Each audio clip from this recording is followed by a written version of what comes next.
Should you draft Jalen Hurts in fantasy football this year? Well, let's talk about it. For a man who just won the Super Bowl, Jalen Hurts is getting mighty disrespected this year in fantasy. Jalen Hurts finished last year as the QB8, and he's currently ranked as the QB4 and the 38th overall player. And you might be saying, Harrison, a guy who just finished 8th overall in QB rating is currently going as the QB4, and you're saying he's being disrespected? Sounds like he jumped 4 spots. Well, okay. First of all, context. Hurts was only finished as the QB8 because he missed essentially 3 games to end the season. And that really just that caused him to drop all these spots. Hurts should absolutely be the QB4. Honestly, I think he should be the QB3.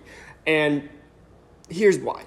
Listen, the main drawback people have on Hurts is the passing. Listen, even the most diehard Eagles fan last year, I think would tell you that during the regular season, Hurts' passing was a little questionable. I mean, I think that since they won the Super Bowl, everyone's willing to just forget what happened in the middle of the season where people wanted Sirianni fired. Hurts was throwing less than 200 yards a game for like 4 weeks straight, and A.J. Brown was doing his best Stephon Diggs impression and complaining about his number of targets. Listen, Hurts was on pace for roughly 3,500 passing yards last year. No, not even that, 3,400 if he played those last 3 games. That's not great passing numbers.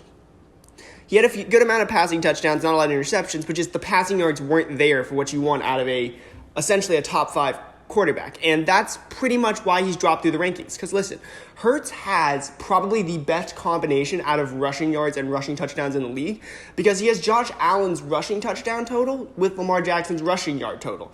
And the problem is what that leads to is with the passing yards being so low, though, it leads to Hurts having instead a high floor instead of having the high ceiling that Lamar Jackson and Josh Allen have displayed because the passing yards are just dragging him down.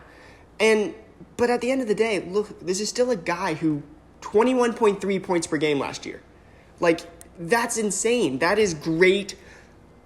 Just a great stat line out of a QB. And I mean, even the bad weeks for Hurts last year were 16, 17, 18 points. Listen, if you're going up against someone like who's starting Brock Purdy as their starting quarterback, Brock Purdy's average game is like 16 points per game. So you still have a massive quarterback advantage. And at where he's going as the 38th overall player, that's an early 4th round pick. I just think that I'm much more likely to take Hurts rather than Allen or Jackson because in the 4th round, I already have 3 skill players to anchor my team. I think that at that point, if I want to take a premier quarterback, which I normally don't, but if I do, I'm more willing to take Hurts just because I think he offers that upside while not being as expensive. So I'm giving him an A+.